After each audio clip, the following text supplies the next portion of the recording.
It's Friday, I've got a Blu-ray in my hand, it can only be one time. Yeah, it's Ghibli time.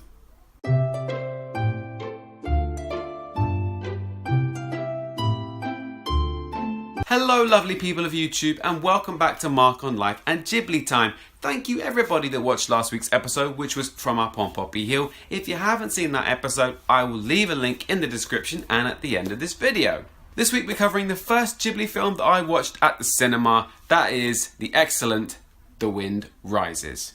The Wind Rises first came out on the 20th of July 2013. Actually, it was supposed to be a double feature with The Tale of Princess Kaguya, which we're going to look at next week, which is the first time they were supposed to do a double feature since 1988 when they did Grave of the Fireflies and Neighbor Totoro, which were supposed to also go together.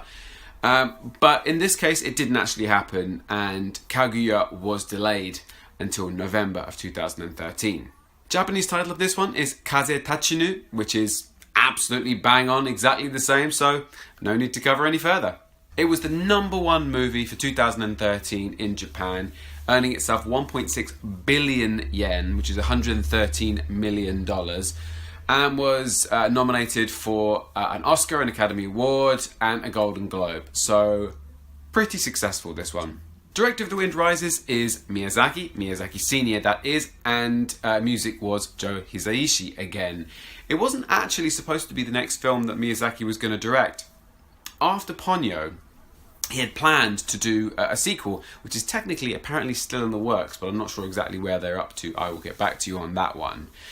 But it was decided that that was going to be shelved for a while and that this adaptation was the one he would do, which sort of made sense. It's been coming for a long time, I reckon. We all know, if you've been watching this series, that Miyazaki has an obsession with aeronautical engineering, aviation, that kind of thing. There isn't a Ghibli film that goes by that doesn't feature some kind of airship or plane or dirigible of some kind. So it was only a matter of time before it happened. And this was the time. It's based on a source material which is a manga of the same name by Miyazaki, which he based on a short story called The Wind Has Risen from 1937 by Tatsuo Hori. Again, an absolutely stellar cast for the English dub. And again, so many of them, I'm not going to bother remembering them. We have got Joseph Gordon-Levitt, who is the lead, Emily Blunt, Martin Short, Stanley Tucci, Mandy Patinkin, who's done other Ghiblis, Mae Whitman, Werner Herzog, Jennifer Grey, William H. Macy, Elijah Wood, and other people. It's huge cast on this one. As you can see as they go on, the amount of names that are drawn to Studio Ghibli movies goes up and up and up. Just to get your name on the cast list seems to be a very important thing these days. The dub is really good. I much prefer the Japanese track on this one because it's very Japanese. They all are, but some of them are set in sort of less obviously Japanese kind of locations. This one is about Japan, kind of in the middle of two wars. It just feels better when it's Japanese one, but the English dub is very good. So what happens in The Wind Rises?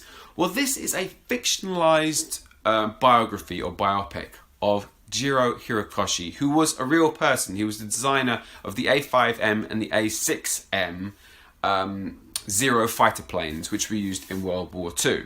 So we first meet our hero, Jiro, when he's very young, in 1918.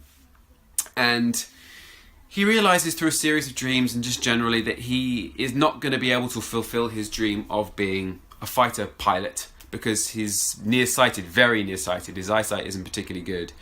And his hero, Caproni, this sort of aeronautical engineer, this designer, he comes to him in a dream and he realizes that he doesn't have to be a pilot. He can still be involved and be a designer and still have the wonder of planes around him and aviation and be very much a part of this whole thing without being a pilot. And so he decides to go and study aeronautical engineering.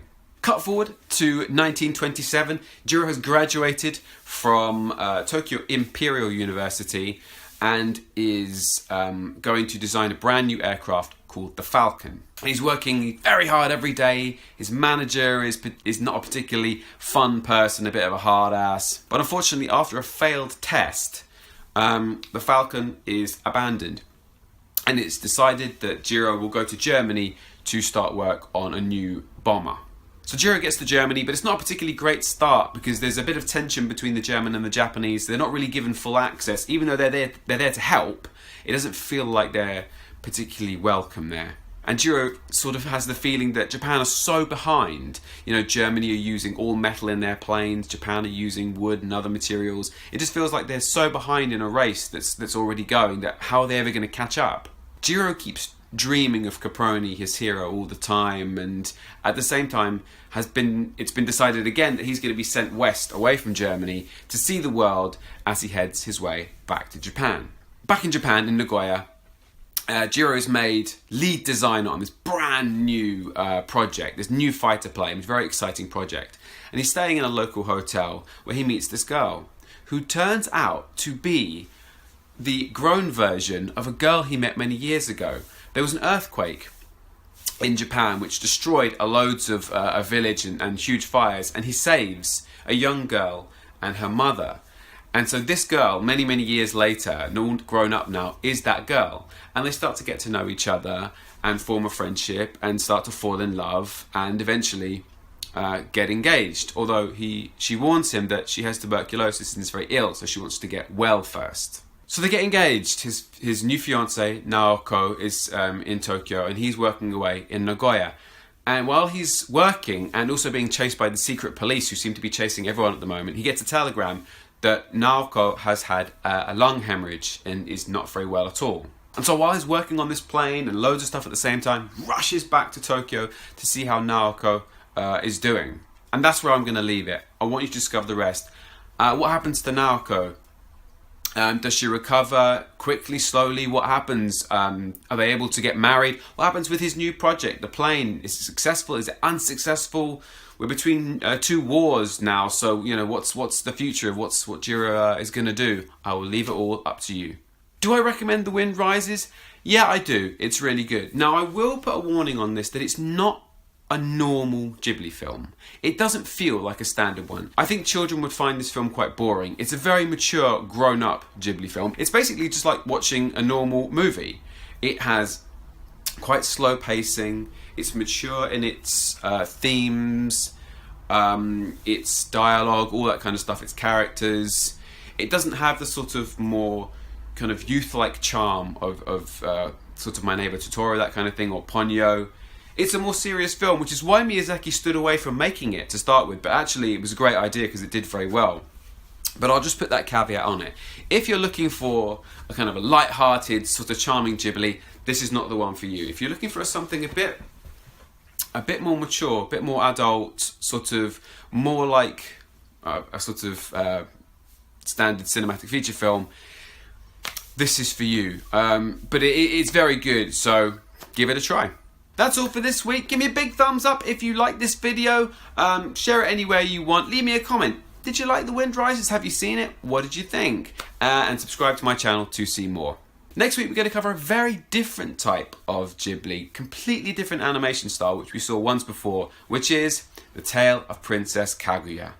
I'm on all the usual social media platforms, as you know. Twitter and Instagram are both Mark Joseph Actor, so go and follow me there now. Click over here somewhere to watch last week's episode, which was from Up on Poppy Hill, and click over here somewhere to watch my movie-based comedy series called Retrospectives. So I will see you all right back here next week for The Tale of Princess Kaguya, but from me, Mark on Life and GhibliTime, I will speak to you soon.